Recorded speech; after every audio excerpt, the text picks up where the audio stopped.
Hello guys, magandang araw po sa inyong lahat. Ito man po ang kaibigan niyo si Jake. Sa video natin ngayon, pag-usapan po natin kung ang interim release ba ni Tatay Digong ay posible ba or hindi mo posible ayon kay Attorney Harry Roque.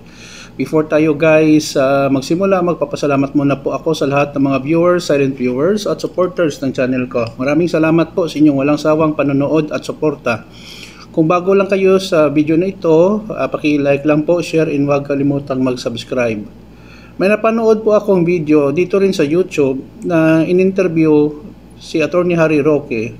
Tinanong siya kung ang interim release ba ni Tatay Digong ay posible ba o hindi. Ang sagot ni Attorney Roque na isa ring ICC accredited lawyer ay medyong malayo mapagbigyan ang interim release ni Tatay Digong. Now, ano bang ibig sabihin ng interim release? Ang interim release guys ay temporaryong kalayaan ng akusado na nasasakdal sa International Court. In this case, ang International Court is the International Criminal Court or ICC na nababase sa The Hague, the Netherlands. Now, ano ba ang reason ni Attorney Roque? Bakit niya nasabi na medyo malabo mapagbigyan ang interim release ni Tatay Digong? Una-una, wala pa sa kaysasaya ng ICC na sa kanila na ang akusado ay pinalaya nila. Yun po ang main reason. At hindi naman tanga ang taga-ICC na palayain si Tatay Digong na alam nila na medyo malabo na bumalik sa kulungan or sa kanila once nahatulan nila itong guilty. Magtatago na ito for sure, 101%. Magtatago na talaga si Tatay Digong once makalabas dyan sa ICC. Pero according kay Attorney Harry Roque, they are trying their best to appeal.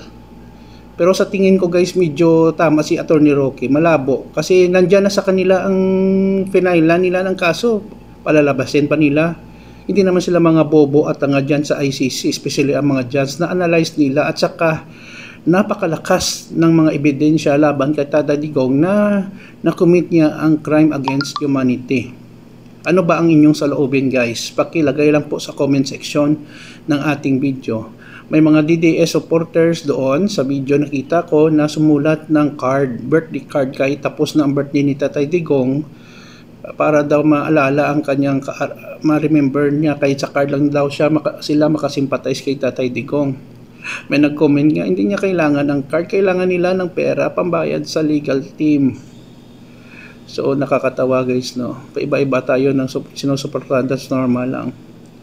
Yun lang po guys, maraming salamat po sa inyong panonood. Magbigay po kayo ng inyong opinion. Mabigyan ba ng interim release si Tatay Digong or hindi? Kung mabigyan siya, magtatago ba siya? Or mag-seek ng asylum sa China or iba pang bansa, sa Russia or saan ba? Hindi siya pwede sa Amerika kasi may extradition treaty tayo doon. Mahuli tayo doon si Tatay Digong.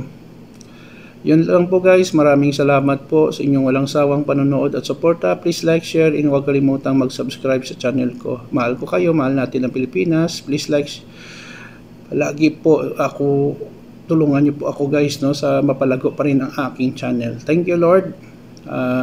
Keep safe everyone. Bye bye. Kita-kita po tayo sa sunod na video. Ito naman po kaibigan si Jake. Paalam.